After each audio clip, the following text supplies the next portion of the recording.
Assalamualaikum warahmatullahi wabarakatuh. Di sini kami dari kelompok 5 akan mempresentasikan yang berjudul Pancasila dalam konteks ketatanegaraan Republik Indonesia, yang akan dipresentasikan oleh Ahmad Misbahul Amin, Khalifah Kurniawati Husniah, dan Mbak Fitria Fadila. Bismillahirrahmanirrahim. Untuk pemerintahan Indonesia, negara Indonesia adalah negara yang berbentuk kesatuan. Bentuk ini sangat cocok sekali karena mengingat bahwa Indonesia adalah negara yang majmuk, terdiri dari banyak suku dan banyak budaya pun agamanya. Jadi bentuk yang paling sempurna dan paling cocok diterapkan di negara Indonesia adalah negara yang berbentuk kesatuan. Dalam bentuk pemerintahannya, Indonesia menggunakan konsep bentuk negara Indonesia yang menganut sistem presidensil. Dalam konsep pemerintahannya, di mana sebuah negara ini dipimpin oleh seorang presiden dan wakil presiden dan dibantu oleh beberapa menteri yang ditunjuk oleh presiden. Seperti layaknya sistem presidensil, bahwa negara Indonesia ini terdiri dari 3 kepengurusan atau biasa disebut dengan trias politika. Yang pertama adalah legislatif.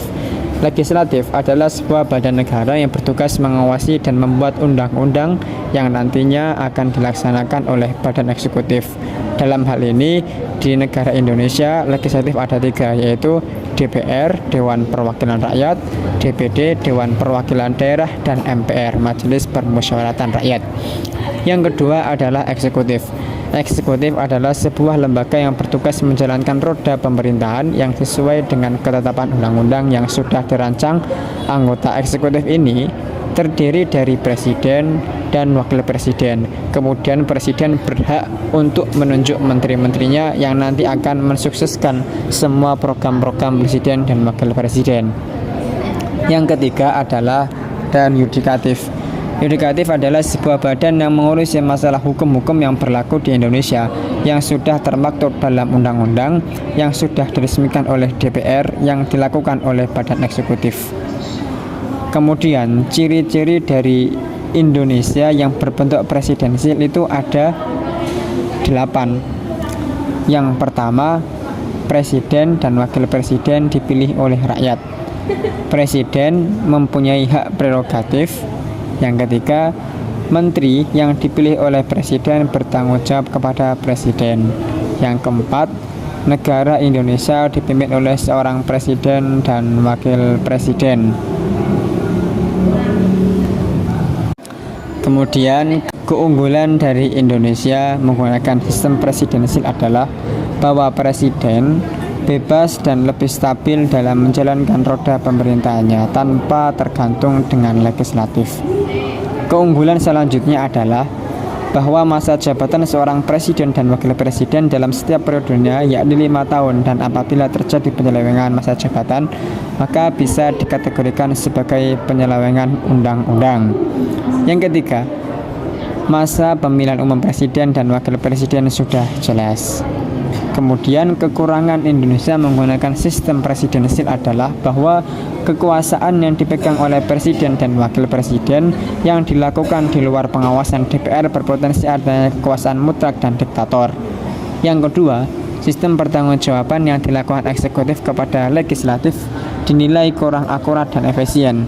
Yang ketiga, pembuatan keputusan yang dilakukan eksekutif yang meminta pertimbangan kepada legislatif dinilai lambat dan kurang tegas.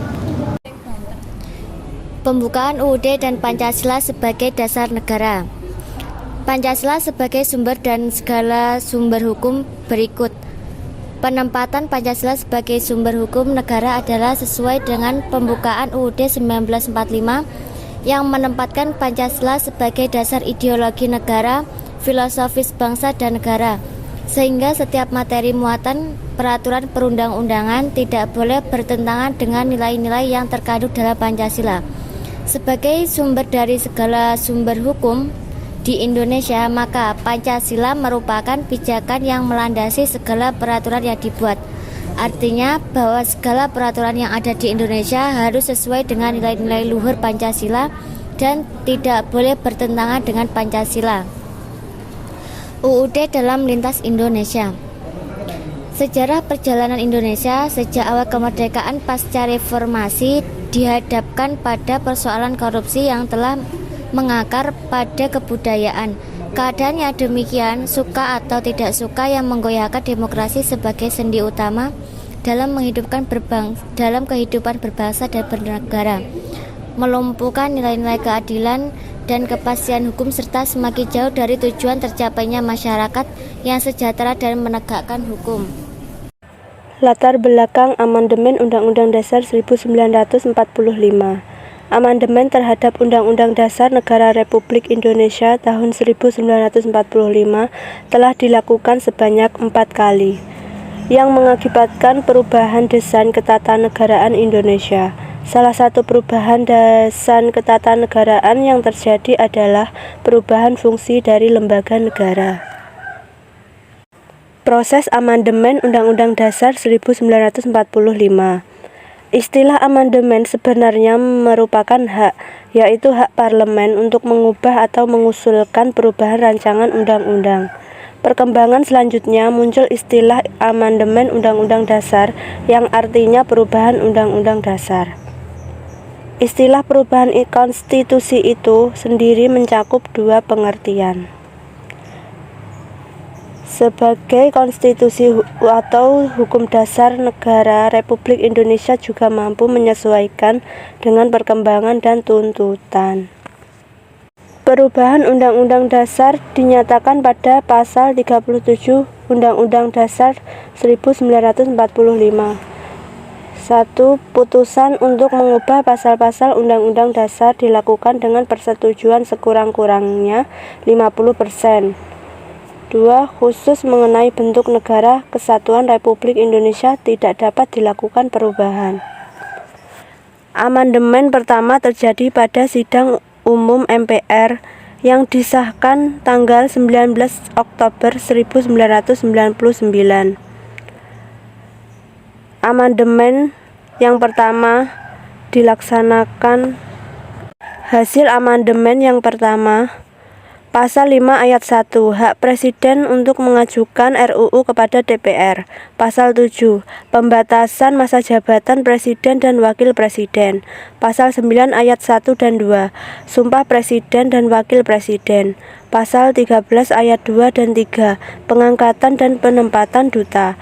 Pasal 14 ayat 1, pemberian gerasi dan rehabilitasi. Amandemen yang kedua dilaksanakan pada sidang tahunan MPR pada tanggal 7-18 Agustus tahun 2000. Hasil amandemen yang kedua, bab 6 mengenai pemerintah daerah, bab 7 mengenai Dewan Perwakilan Daerah, bab 9A mengenai wilayah negara, bab 10 mengenai warga negara dan penduduk, bab 10A mengenai hak asasi manusia. Amandemen yang ketiga dilaksanakan pada sidang tahunan MPR pada tanggal 1-9 September tahun 2000. Hasil amandemen yang ketiga, bab 1 mengenai bentuk dan kedaulatan, bab 2 mengenai MPR, bab 3 mengenai kekuasaan pemerintah negara, bab 5 mengenai kementerian negara, bab 7A mengenai DPR, bab 7B mengenai pemilihan umum, bab 8A mengenai BPK. Amandemen yang keempat dilaksanakan pada sidang tahunan MPR pada tanggal 1-11 Agustus 2002. Hasil amandemen yang keempat menetapkan Undang-Undang Dasar 1945 sebagaimana telah diubah dengan perubahan pertama, kedua, ketiga, dan keempat adalah UUD 1945 yang pada tanggal 18 Agustus 1945 dan diberlakukan kembali dengan Dekret Presiden 5 Juli. Perubahan tersebut diputuskan dalam rapat paripurna MPR RI ke-9 tanggal 18 Agustus 2000. Sidang tahunan MPR RI dan mulai berlaku pada tanggal yang ditetapkan.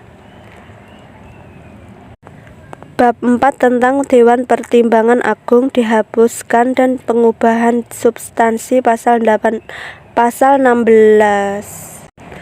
Bab 4 tentang Dewan Pertimbangan Agung dihapuskan dan pengubahan substansi pasal 16 serta penempatannya ke dalam bab 3 tentang kekuasaan pemerintahan negara.